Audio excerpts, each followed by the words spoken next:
Shalom, shalom. This is WF5 Raphael coming in with a little history lesson on the Northern Kingdom to give our brothers in the Northern Kingdom hope that you are the true Israelites of the Bible. And with that, let's get started. I want to give all praises and honor to our Heavenly Father, Yahweh, Bahashem, Yahushai, Barakatam. This day, I will be reading out of the Origins of the American Indian, European Concepts from 1492 to 1729 from Lee E. Huddleston, right? And this is a book that was brought out by the conquistadors whenever they came into the Americas, and writers were debating on who actually were the people that they have found here in the Americas when Cristobal Colon came and supposedly discovered the Americas, right? And I have several things that I have highlighted in here because, of course, we cannot read the entirety of the book because, most of you will get bored. And I'm just going to hit a lot of the highlights that I have here so that I can bring out some edification to give edification to the so-called Black, Hispanic, and Native Americans that you are the true people of the book. And with that, I'm going to start off in page 33. And it reads, as it reads right here, that the 10 lost tribes of Israel and the uprights, right? It says, one puzzling aspect of early thinking concerning Indian origins. Let me see if I can get this right here. It says that the lack of any serious consideration or possibility that the Indians descend from the 10 lost tribes of Israel says this is truly monkish, a truly monkish theory. This is lunatic fancy, possible only to men of certain class, which our time does not multiply. This was written by Baldwin, right? It is generally believed to have been most obvious and thus the earliest explanation of men in America. On the contrary, this writer was unable to locate any early explorers in the historians who expressed the idea in writing. There are, however, hints of scattered throughout the early literature which indicate that the opinion that the Indians were descendants of the Hebrews and current and discussed, even if no author did accept it. As early as 1511, Pedro Martir de Anglaria left open the possibility of a Jewish origin of the natives when he reported that the story of Columbus had identified Española as Ophir. Presumably, if Española were Ophir, Solomon's sailors might have left behind the progenitors of the Indians. Slovakia says those who later adopted the origin theory and expounded it in Bellerby claimed that New World was already populated at the time of Solomon and was merely visited.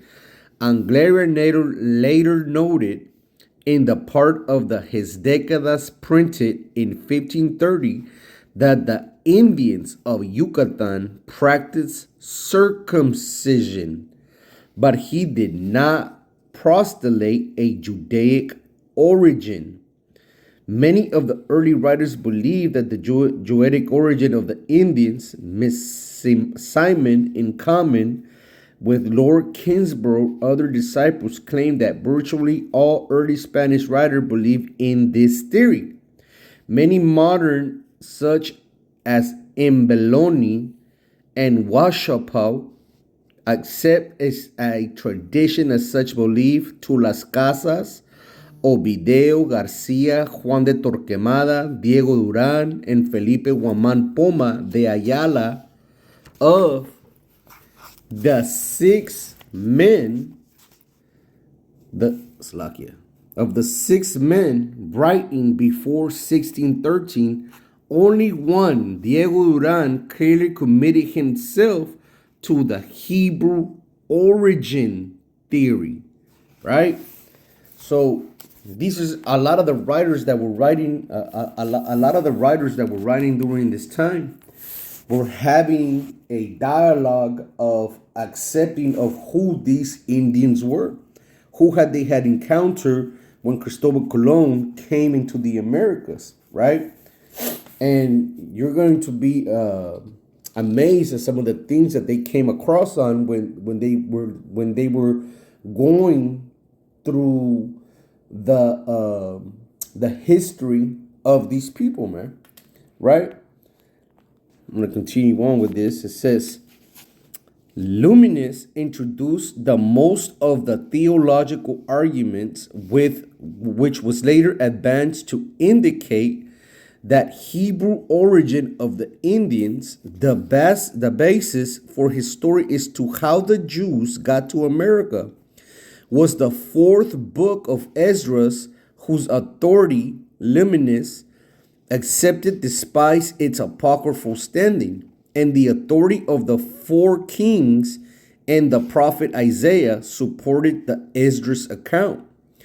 A detailed discussion of these passages and the development of biblical arguments for Indian origins will be given below. Briefly, Luminous, the Assyrian Empire by Salmanasar, had escaped to Arsareth, which Luminous identified as India, America. Spanish writers who adopted or commented upon the Hebrew origin theory generally did not cite other contemporary authors as sources for their opinions. When they did, the most frequently cited work was the Chronographe of Gilbert Génébrand, French cosmographer and clergyman. The book appeared in Paris in 1567 and was widely used in Europe. But even before Génébrand broadcast the Jewish origin theory, several Spanish friars working in Mexico had arrived in the same conclusion. Two of them, Juan Suarez and Peralta and Diego Duran, had completed their manuscripts around 1580. A third, Juan de Tobar, worked with Duran and supplied both of his own and Duran's work to Joseph de Acosta for use of the Historia Natural y Moral, Juan Suárez de Peralta's Tratado del Descubrimiento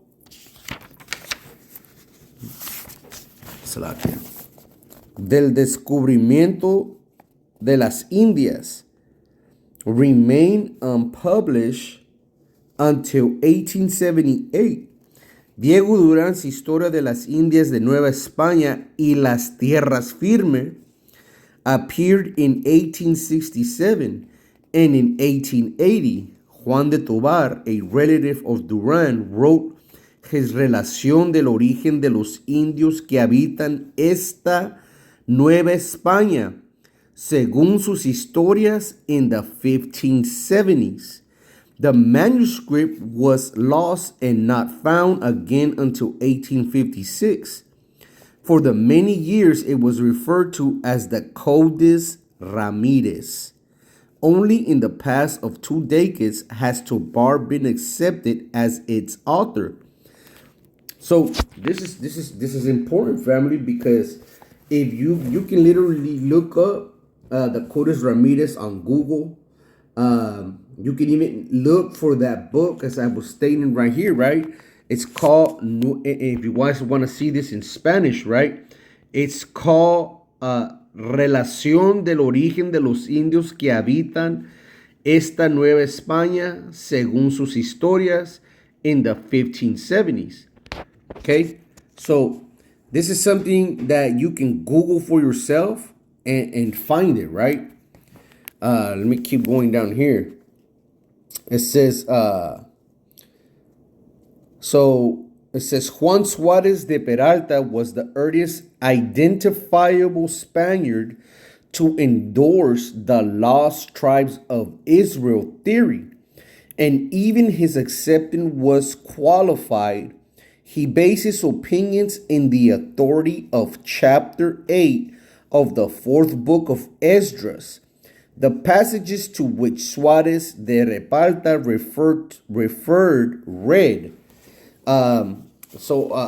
It says right here that this is the 8th book, or if you keep reading over here, it says it's the 4th book of Esdras, chapter 13, verse 40 through 47. If you look at your Apocrypha, let me show this real quick. Let me go to the Apocrypha. You're going to find it yourselves in the book of 2nd Esdras, chapter 13 and verse 40, right? Those are the 10 tribes which are carried away prisoners out of their own land in the time of Hosea the king, whom Shalmaneser the king of Assyria led away captive, and carried them over the waters, and so came they into another land. So that's where you're going to find it in your Apocrypha today, right?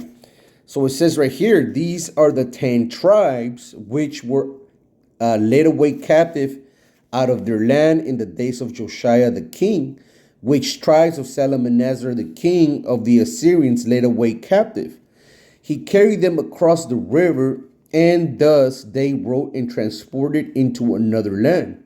But they took counsel among themselves that they would leave the multitude of the heathen and go forth into the land further distant, where human race had never dwelt, there at least to keep their statutes which had not kept in their own land. And they entered by the narrow passages of the river Euphrates. For the Most High then wrought wonders for them, and stayed in the springs of the river until they were passed over. And though that country was great away, go a journey of a year and a half, and that region was called Arsareth. Right? It says, there they had dwelt until the last times, and now when they are about to come again, the Most High will again stay of the springs of the river, that they may be able to pass over. We see this in 2nd Ezra chapter 13, 40 through 47. I know it says here, this is the 4th book of Esdras. But as far as I know, this is, we don't have that, but this is where you're going to find it at, right? Suarez de Peralta interpreted this to mean the 10 tribes. Salakia. Suarez de Peralta interpreted this to mean that the 10 tribes taken captive by Shalmaneser had escaped to a land called Arsareth. This Arsareth was obviously near America, and some of the Jews had migrated to it.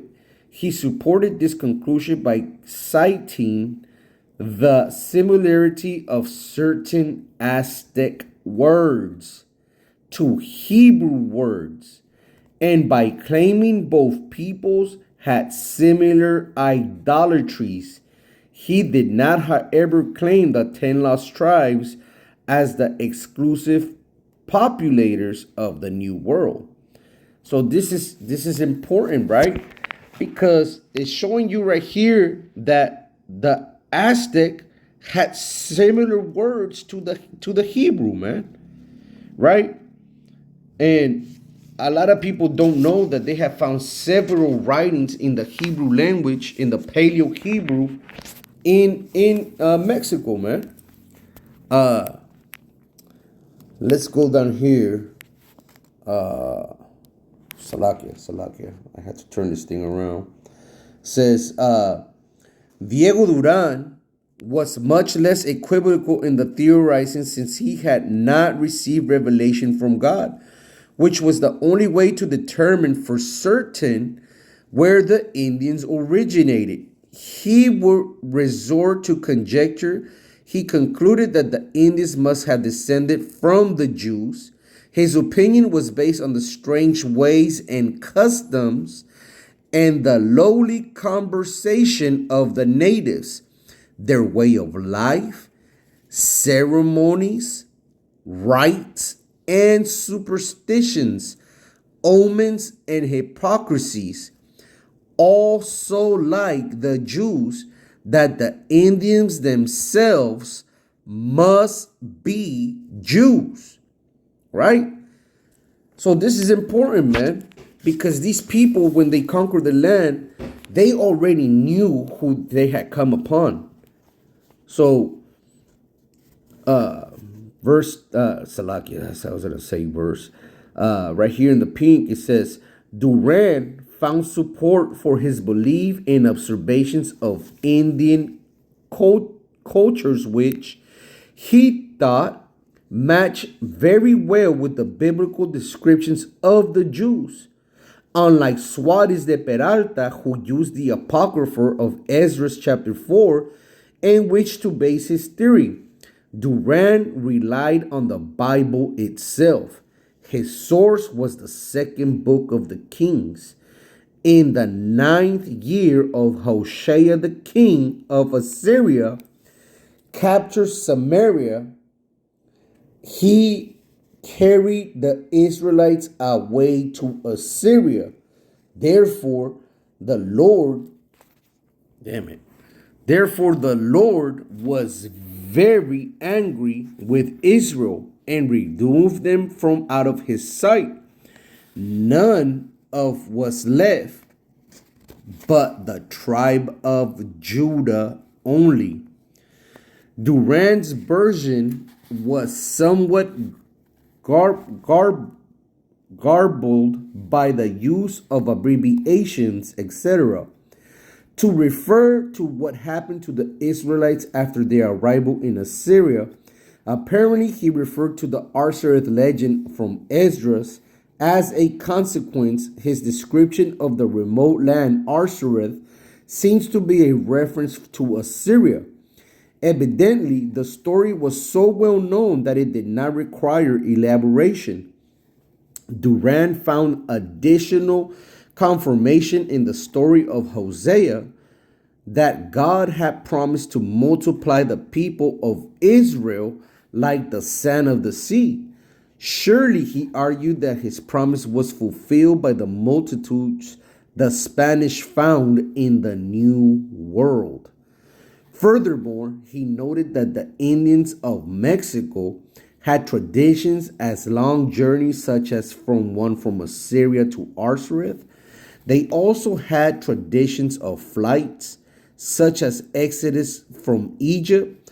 Other proofs included that common traditions of earthquakes which swallowed evil men, and of objects, manna falling from heaven, in the fact that an old Indian had begun his tale of the origins of his people with the word, "In the beginning, God created the heavens and the earth." It says, this story, Duran reported, roughly parallel Genesis chapter 1, 2, 6, and 11. Finally, Duran compared the secret mountain sacrifices, legends of pests, plagues, wars, and other disasters, child sacrifice, and cannibalism.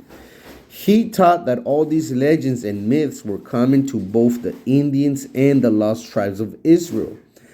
At this point, Duran introduced the strongest argument that which most forces me to believe that these Indians are of Hebrew lineage.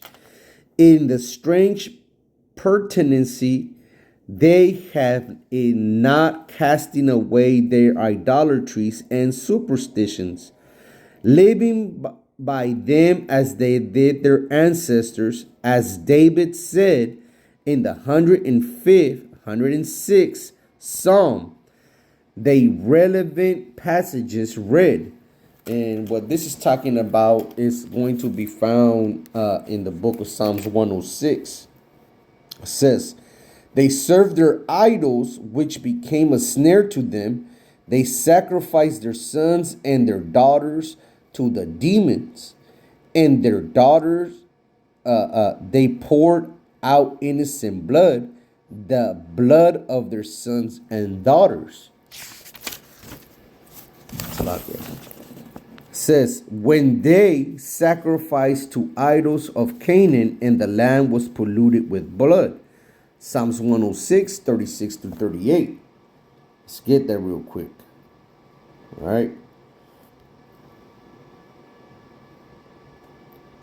Psalms 106.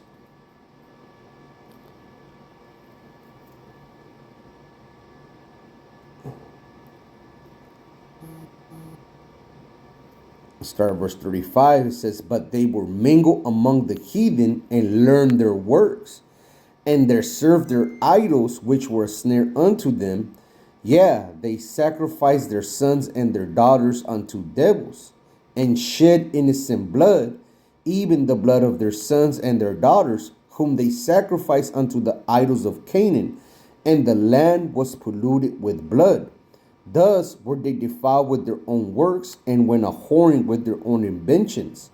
Therefore the wrath of Yahweh kindled against his people, insomuch that he abhorred his own inheritance. So this is mighty and important, because it shows that these people, just by looking at the Bible, they knew, like, hey man, pay attention to how these people keep their customs and traditions. Pay attention to how these people are walking to and fro, doing the things that are mentioned in the Bible. So they were looking at it through the eyes of the Bible, and looking at the people, and it's like, man, these people gotta be the Jews, man. Who else are these people going to be? Right? So this is important, because we're seeing that this is something that these people knew, man. Right? This wasn't nothing new to them. It says, the friars of Mexico, working as they did in the Aztec legends of past migrations, came more readily to the lost tribes theory than those working in other areas. The legendary wanderings of the Aztecs found a responsive chord in the Christian steep of tradition of the Jewish Exodus. Man, so they already knew, just by reading the Bible, what was going on, right? Let's see if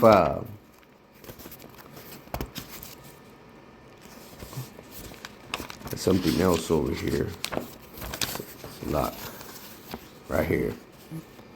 All right.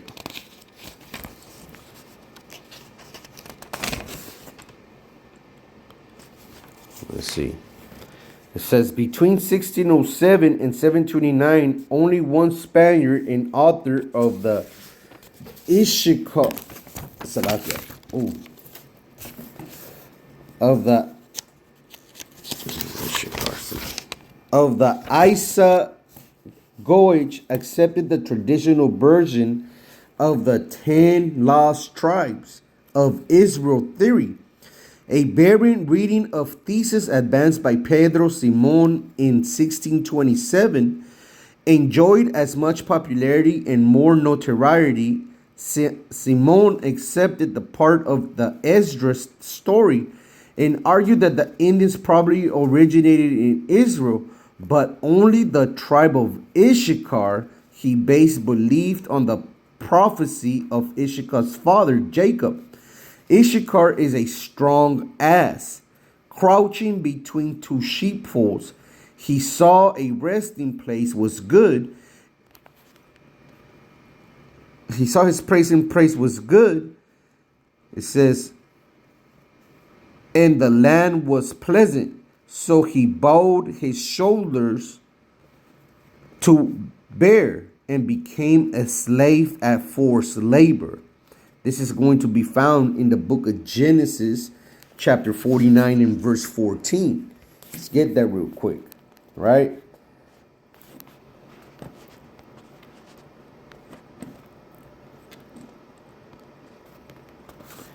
Issachar is a strong ass couching down between two burdens.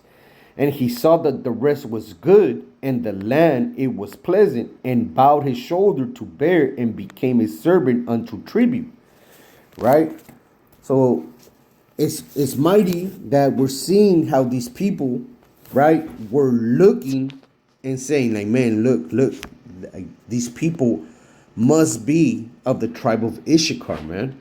They fit what the Bible is saying. It says, there is a significant difference between the modern version and the rendition by Simon and others who use the Issachar story. According to Simon, Issachar ha de estar echado entre términos.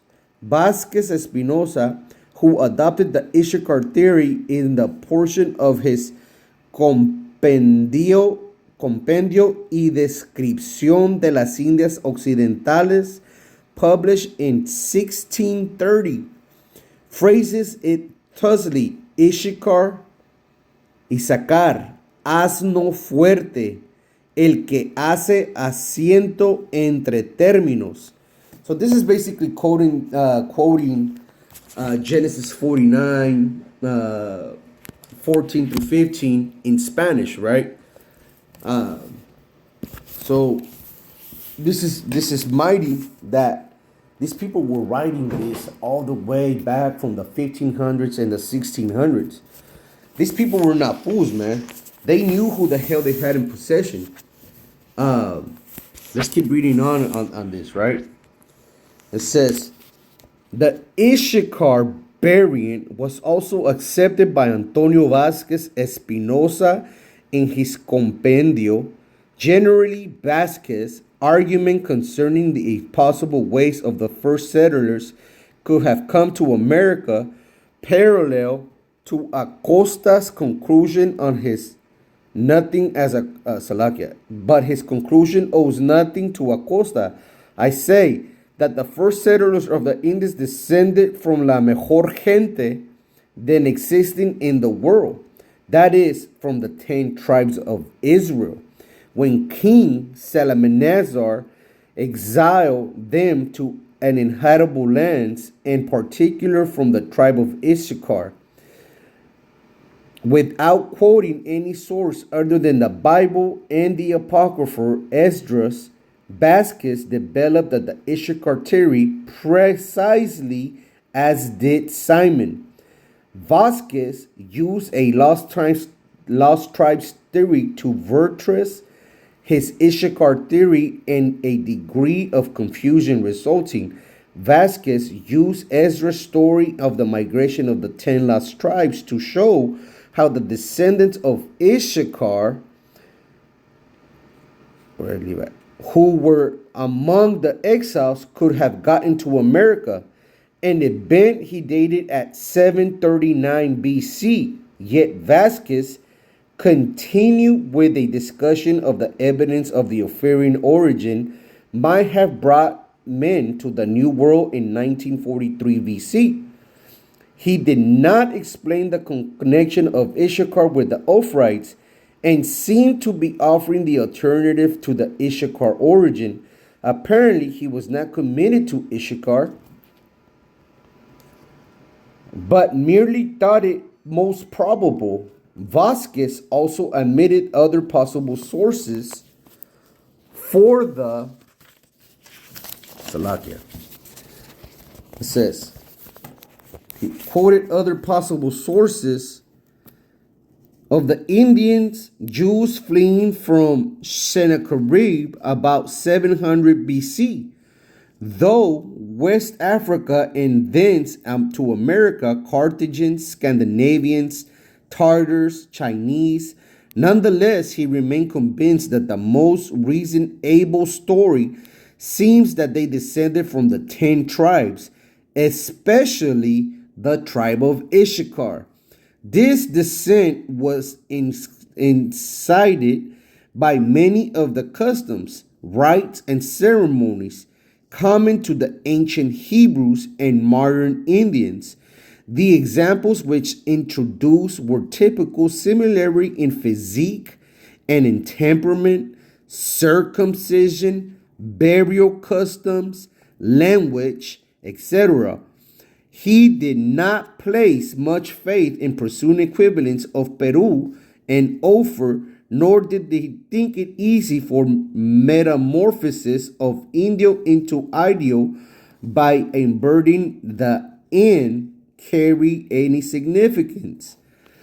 The multiplicity of languages which Vasquez placed 50,000 was a problem to any theory common origin of the Indians, but Vasquez passed the diversity of consequences or sin or diabolic intervention. Let's check this out, fam. See, it says, despite the Jewish descent of the Indian remoteness from the old world, freed from the guilt of death of Christ and the ready acceptance of Christianity from the Spaniards, argue well of them. Although they were once idolaters, Vasquez argued they must judge them as one of the most noblest peoples on the earth. This conclusion seems inconsistent with the adherents of the Issachar variant of the 10 lost tribes theory, but Vasquez gave no evidence concerned over the possible inconsistency. The only other writer this author found who accepted the Issachar variation of the 10 lost tribes theory was Baltasar de Medina in his Crónica de la Santa Provenza de Santiago de México of 1682. Although Medina thought the South Americans and Yucatecans were descendants of the Gentile Ichtan, father of Ophir, says the Mexicans are originally of the 10 tribes captured by Zalmanazar and of the family of Issachar, whom the Indians recognize as their special ancestor. So with that, family, I hope that this gives credence and hope to our so-called Hispanic brothers and sisters to know that you are of the tribe of Issachar, because these people already knew it. And it's so important to know that, you know, when we're out here teaching out of the 12 tribes that we poster that we have on, you know, of who we say are the tribes of Issachar, Cuba, you know what I mean, Manasseh, and so on. I hope that you guys have this was able to help you and motivate you to come back to your tribes. Don't think that you're just some damn spick or some damn Latino, some Espanol, some Hispano, because that's not what you are, man. The Most High wants his sons and daughters back. He wants his those who were led away captive. He wants Issachar, Manasseh, Naphtali, right? He wants them back. He wants Judah, Benjamin, Levi. He wants them all back. He doesn't want the people who these damn conquistadors and these British people, these oppressors, name you, man. he wants his children back. And with that, hopefully later on, as you know, I keep making videos, I'm gonna come out with more Spanish content so that I can help the brothers who are in Cuba, in Peru, Puerto Rico, que no saben hablar inglés que no saben hablar inglés y necesitan hablar español para poder entenderlo. They can come back, right? What I just said is that I want to do some more reading out of the Spanish out of the Bible. So those that are in Puerto Rico, Cuba, the Dominican, Peru, Brazil, you know, Mexico, those that don't know how to get a lot of the English breakdowns, I break it down in Spanish. And you know, through the Spirit, you know, that the Most High allows me and grants me the time to bring out edification for the Northern Kingdom, right? And with that I say, Kum Yashrala, Kahalayam Yahweh, Bahashim Yahushai Barakatam, Shalom.